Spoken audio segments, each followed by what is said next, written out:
ജീവിതം ഒരു തീർത്ഥാടനമാണ്, യാത്രയാണ് എന്ന കാര്യം ആരും നമ്മളോട് പറഞ്ഞു നൽകേണ്ടതില്ല. അത് ആദ്യമായി ഈ ഭൂമിയിൽ നമ്മുടെ കണ്ണ് തുറക്കുന്ന നിമിഷം മുതൽ, നമ്മുടെ ഹൃദയം സ്വന്തമായി ആദ്യമായി മിടിച്ചു തുടങ്ങുന്ന നിമിഷം മുതൽ, അവസാനം ഈ ഭൂമിയിൽ നിന്ന് നാം കടന്നു പോകുന്ന അതിൻ്റെ അവസാനത്തെ നിമിഷം വരെ നാം യാത്രയിലാണ്. ശരീരം കൊണ്ട് നമ്മൾ യാത്ര ചെയ്യുന്നു. ശിശുക്കളായിരുന്ന നമ്മൾ കൗമാരത്തിലേക്ക് പ്രവേശിക്കുന്നു. കൗമാരത്തിൽ നിന്ന് യൗവനത്തിലേക്ക് വരുന്നു. യൗവനത്തിൽ നിന്ന് മധ്യവയസ്കരായി പിന്നെ വയസ്സിൻ്റെ വാർദ്ധക്യത്തിലേക്ക് നാം നീങ്ങുന്നു. വീണ്ടും നമ്മൾ നമ്മുടെ യാത്രയെ ഇവിടെ പൂർത്തീകരിക്കുന്നു. ശരീരത്തിലും ജീവിതത്തിലുമുള്ള കാര്യങ്ങൾ, സമൂഹത്തിൻ്റെ യാത്ര, പടിപടിയായിട്ട് നമ്മുടെ സംസ്കാരങ്ങളുടെ വളർച്ച, വ്യതിയാനങ്ങൾ. നമ്മളേറെ പേര് ഇന്നും പ്രഭാതത്തിൽ വായിച്ച ഒരു കുറിപ്പ്, കേരളത്തിൻ്റെ ഒരു സവിശേഷതയായിട്ട് മാറുന്നത് നമ്മുടെ യുവജനങ്ങൾ. കഴിഞ്ഞ വർഷം 2 ലക്ഷത്തിൽ പരം കുട്ടികൾ വിദ്യാഭ്യാസത്തിനായിട്ട് നാടുവിട്ട ഒരു സംസ്ഥാനമാണ് നമ്മുടേത്. നമ്മളെല്ലാവരും സഞ്ചരിക്കുന്നവരാണ്. സഞ്ചാരം ഒഴിവാക്കാനാവുകയില്ല. അതാണ് ദൈവിക പദ്ധതി. എല്ലാവരും സഞ്ചരിക്കും. ഈ സഞ്ചാരത്തിൻ്റെ ആത്മീയ മുഖമാണ് തീർത്ഥാടനമെന്ന് വിശേഷിപ്പിക്കുന്നത്. അതുകൊണ്ട് തന്നെ സഭയുടെ ഏറ്റവും പ്രിയപ്പെട്ട ആത്മീയതയായി പറയുന്നത്, സഭ സ്വർഗോന്മുഖമായി തീർത്ഥാടനം ചെയ്യുന്ന ദൈവജന സമൂഹമാണ്. കർത്താവിൻ്റെ സന്തോഷപ്രദമായ അനുഗ്രഹപൂർണമായ പ്രത്യാഗമനത്തെ ലക്ഷ്യം വെച്ച് കർത്താവിലേക്ക് നടക്കുന്ന വിശ്വാസ സമൂഹമാണ് സഭ. പരിശുദ്ധ പിതാവ് നമുക്ക് വിശ്വാസത്തിൻ്റെ തീർത്ഥാടകരെ, പ്രത്യാശയുടെ തീർത്ഥാടകരാണ് നാം എന്ന് നമ്മെ അനുസ്മരിപ്പിച്ചുകൊണ്ടാണ് നമ്മെ ജൂബിലി വർഷത്തിലേക്ക് ക്ഷണിക്കുന്നത്. 2 മാസം കഴിയുമ്പോൾ സാർവത്രിക സഭ ഈശോയുടെ മനുഷ്യാവതാരത്തിൻ്റെ 2025 വർഷം അതിൻ്റെ സാഘോഷമായ ജൂബിലിയിലേക്ക് പ്രവേശിക്കുകയാണ്. അതിൻ്റെ ധ്യാന വിഷയം പ്രത്യാശയുടെ തീർത്ഥാടകരെന്നാണ്.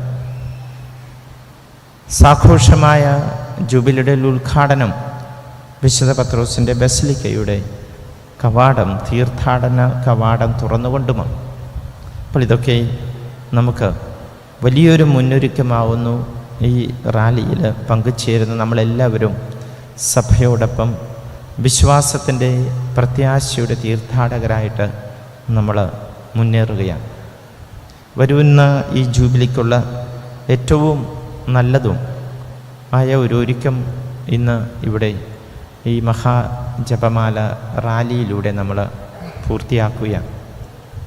പരിശുദ്ധ അമ്മയാണ് തീർത്ഥാടക സഭയുടെ പ്രത്യാശ. അതുകൊണ്ട് പരിശുദ്ധ മാതാവിനെ ചേർന്ന് നിന്നുകൊണ്ട് അവളോടൊപ്പം വിശ്വാസത്തിൻ്റെ തീർത്ഥാടനം ചെയ്യുവാൻ നമ്മെ ഈ ദിനം സവിശേഷം ക്ഷണിക്കുകയാണ്.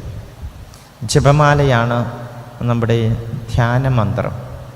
ഇവിടെ ആരംഭത്തിൽ സ്വാഗതം ചെയ്തപ്പോൾ ബസിലിക്ക വികാരി റെക്ടർ ബഹുമാനപ്പെട്ട യേശുദാസ് അച്ഛൻ അതിനെപ്പറ്റി നമ്മെ ഓർമ്മപ്പെടുത്തിയായിരുന്നു. കൃപാസനമായിട്ട് ബന്ധപ്പെടുമ്പോൾ അവിടുത്തെ ഉടമ്പടിയുടെ ജീവിതത്തിന്, കർത്താവിനോടുള്ള വിശ്വസ്തതയുടെ ആ സമർപ്പിത ജീവിതത്തിന് നാം കയ്യിലേന്തുന്ന മന്ത്രം ജപമാല തന്നെയാണ്. ജപമാല സുവിശേഷം കാച്ചിക്കുറുക്കുന്ന ദീപരഹസ്യങ്ങളെ കോർത്തിണക്കുന്ന മണികളാണ്. ഈശോയുടെ മനുഷ്യാവതാരം മുതൽ അവിടുത്തെ സ്വർഗാരോഹണം വരെ, പരിശുദ്ധാത്മാവിൻ്റെ ആഗമനം വരെ മനുഷ്യരായ നമ്മൾ നമ്മുടെ അമ്മയായ പരിശുദ്ധ കന്യാമറിയത്തോടൊപ്പം ഈ രക്ഷാര രഹസ്യത്തിൽ നമ്മുടെ പങ്കാളിത്തത്തെ അനുസ്മരിപ്പിക്കുന്ന നമ്മുടെ മഹത്വീകരണവും ശരീരത്തിൻ്റെ ഉയർപ്പും നിത്യമായ സൗഭാഗ്യത്തിലുള്ള പങ്കാളിത്തമൊക്കെ നമ്മെ അനുസ്മരിപ്പിക്കുന്ന വിശുദ്ധ ഗ്രന്ഥത്തിൻ്റെ വെളിപാടിൻ്റെ സാരസംഗ്രഹം ജപമാല മണികളിലുണ്ട്. പുരാതന കാലങ്ങളിൽ ജപമാലയുടെ ആരംഭമായി പറയുന്നത് ഭക്തർ ചൊല്ലിപ്പോന്ന 150 സങ്കീർത്തനങ്ങളായിരുന്നു. 550 സങ്കീർത്തനത്തിൻ്റെ സ്ഥാനത്ത് കുടുംബങ്ങൾക്ക് വേണ്ടി, സാധാരണ മനുഷ്യർക്ക് വേണ്ടി നൽകപ്പെട്ട ഒരു മന്ത്രമാണ് നന്മ നിറഞ്ഞ മറിയമേ എന്നത്.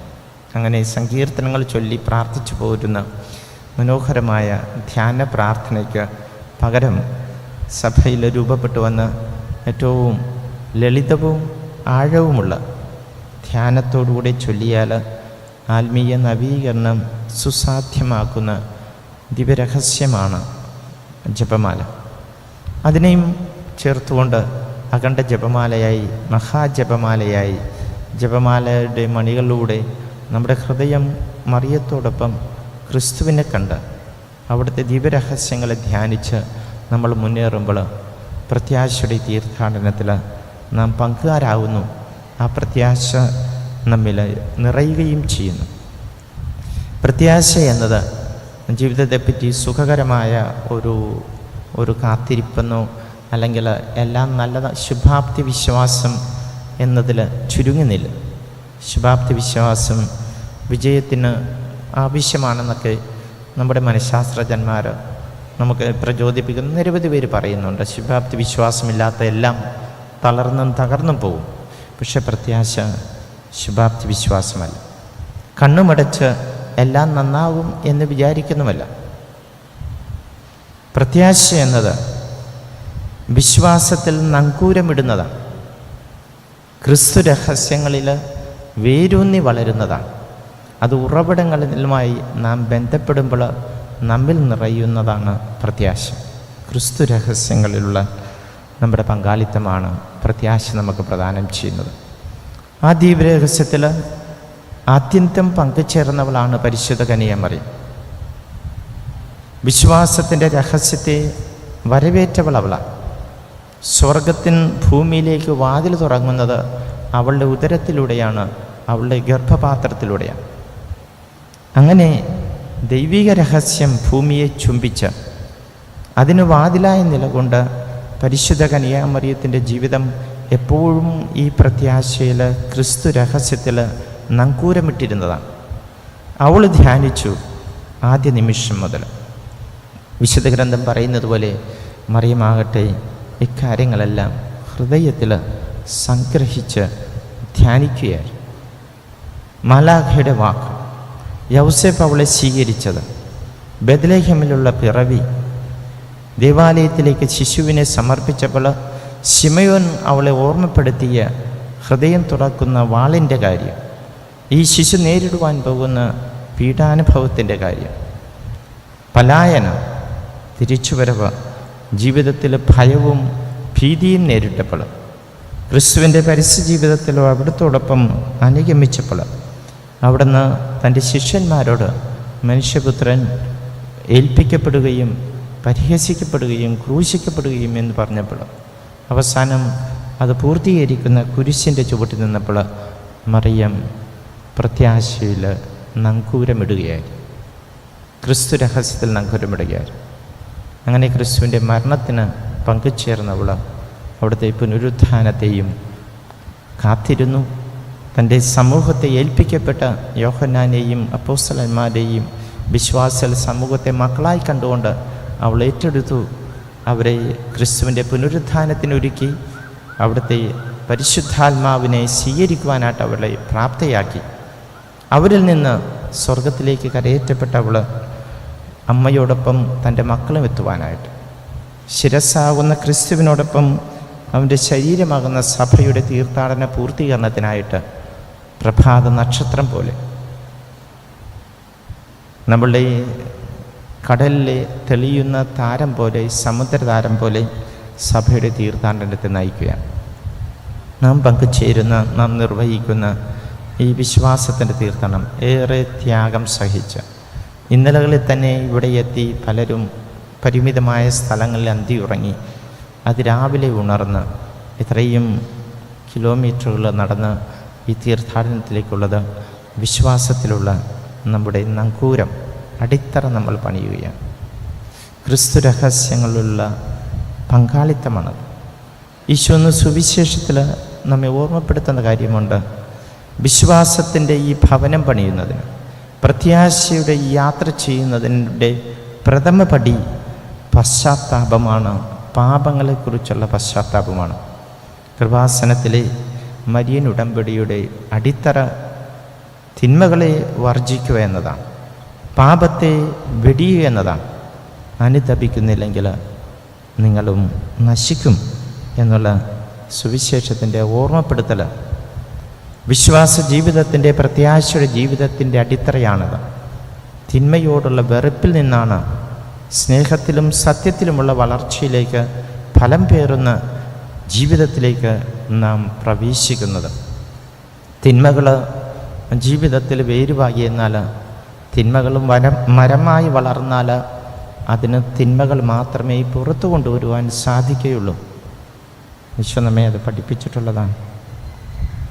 നല്ല ഫലങ്ങൾ നല്ല വൃക്ഷങ്ങളിൽ നിന്നും, തിന്മയുടെ ഫലങ്ങൾ തിന്മയുടെ വൃക്ഷങ്ങളിൽ നിന്ന് വരുന്നു.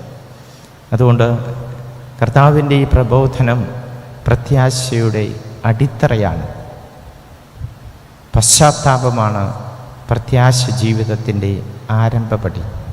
അതിൽ നിന്ന് നാം വളരണം എന്ന് മനോഹരമായിട്ട് എഫെസ്യർക്കാർക്ക് എഴുതിയ ലേഖനത്തിൽ പൗലോസിൽ നിന്ന് നാം കേൾക്കുന്ന വാക്കുകൾ നമ്മുടെ വളർച്ചയുടെ വികാസത്തെ പറ്റിയാണ് പറയുന്നത്. നാം വളരണം. ശിശുക്കളായിരുന്ന നമ്മൾ സത്യത്തിൽ, നീതിയിൽ, സ്നേഹത്തിൽ വളർന്നുകൊണ്ട് ക്രിസ്തുവിൻ്റെ പക്വതയ്ക്കൊത്ത മനുഷ്യരായി വളരണം. തീർത്ഥാടനം ശരീരത്തിൽ അങ്ങനെയാണ്. ശിശുവായി ജനിച്ച് വൃദ്ധനായി മരിക്കുന്ന ഞാൻ ഈ വളർച്ചയുടെ ചക്രം എന്നിൽ പൂർത്തീകരിക്കുന്നത് പോലെ പശ്ചാത്താപത്തോടുകൂടി ആരംഭിക്കുന്ന വിശ്വാസ ജീവിതം, അത് ക്രിസ്തുവിനോട് ഐക്യപ്പെട്ട് ക്രിസ്തുവിൻ്റെ പക്വതയുള്ള പൂർണ്ണതയിലേക്ക് സ്നേഹത്തിൽ സത്യം പറഞ്ഞുകൊണ്ട് ശിരസിലേക്ക് നാം വളരണം.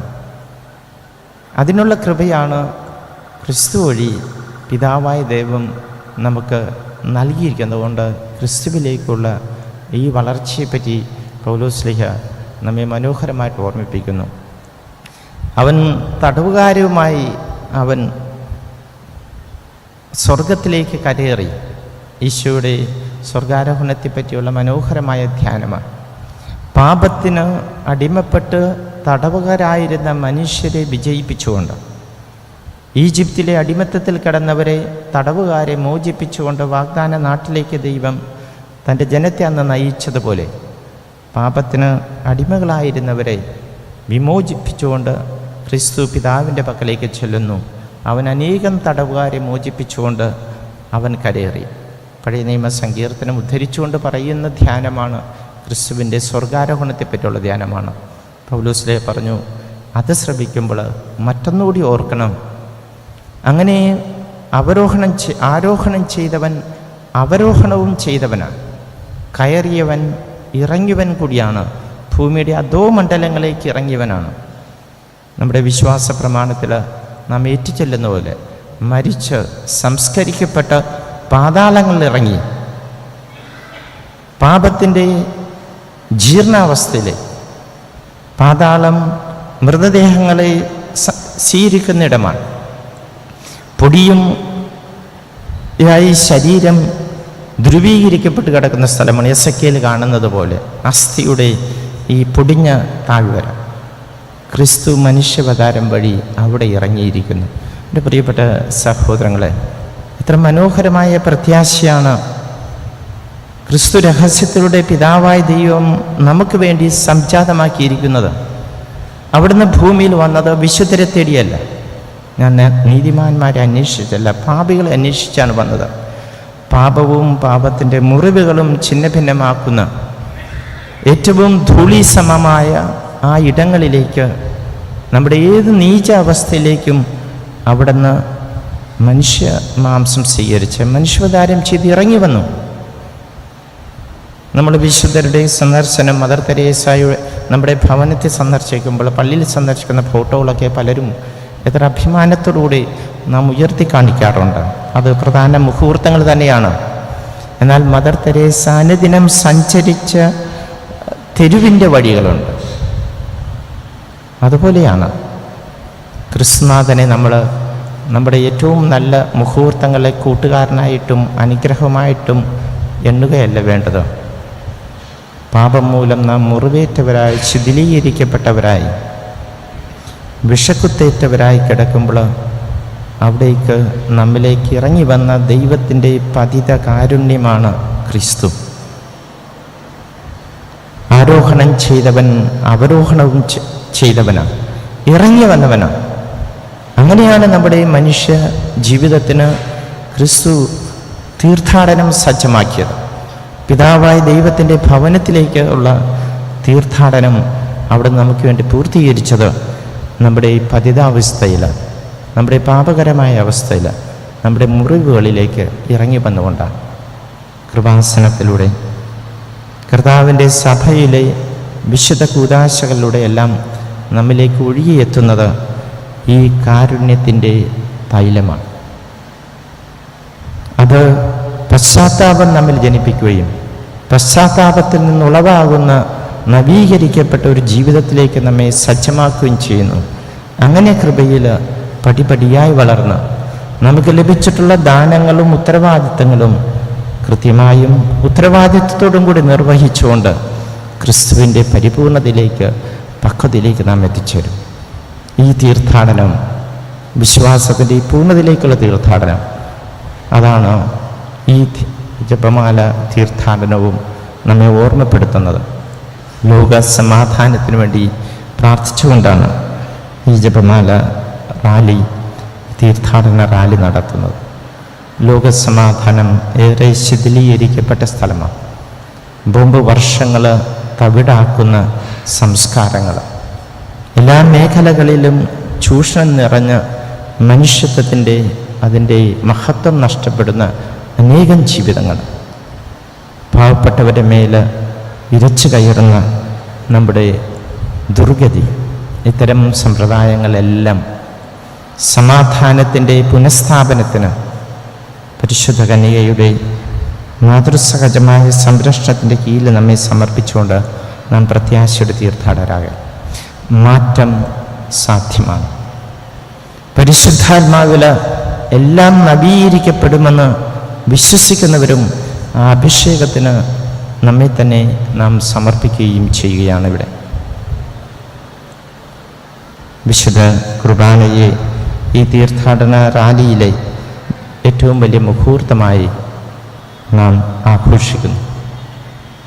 പരിശുദ്ധ കുർബാന സഭയുടെ തീർത്ഥാടനത്തിൻ്റെ ശാശ്വത സ്മാരകവുമാണ്. ഒരു ഗോതമ്പ് അപ്പത്തിൽ എന്തുമാത്രം കൃപ നിറഞ്ഞിരിക്കുന്നുവെന്ന് പരിശുദ്ധ കുർബാന നമ്മെ ഓർമ്മിപ്പിക്കുന്നു. ഇത് ഗോതമ്പപ്പമല്ല, ഇത് കർത്താവാണ്. പരിശുദ്ധാത്മാവ് ഈ അപ്പത്തെ കർത്താവിൻ്റെ ശരീരമായി മാറ്റുന്നു. പരിശുദ്ധാത്മാവ് ഈ വീഞ്ഞിനെ ക്രിസ്തുവിൻ്റെ തിരുരക്തമായി മാറ്റുന്നു. ഈ ഉറപ്പിലാണ് ക്രൈസ്തവ സമൂഹം അൾത്താരയ്ക്ക് ചുറ്റുമായിട്ട് ഇങ്ങനെ വലയം ചെയ്യുകയും പ്രദക്ഷിണം ചെയ്യുകയും ചെയ്യുന്നത്. ഇതിനനുഭവിക്കുവാനാണ് ഈ വിശുദ്ധ ബലിയിൽ നാം സന്നിഹിതരാകുന്നത്. ദൈവം നിങ്ങളുടെ നിയോഗങ്ങളെ പൂർത്തീകരിക്കട്ടെ എന്ന് പ്രാർത്ഥിക്കുന്നു. വേദനയും കണ്ണീരുമുള്ള ജീവിതത്തിൽ നിന്ന്, മുറിവേറ്റ ജീവിതത്തിൽ നിന്ന്, അസ്വസ്ഥതകളും ഭീതിയും നിറഞ്ഞ ജീവിതത്തിൽ ക്രിസ്തുവിൻ്റെ സാന്നിധ്യവും അവിടുത്തെ പ്രകാശവും ബലമേകട്ടെ എന്ന് പ്രാർത്ഥിക്കുന്നു.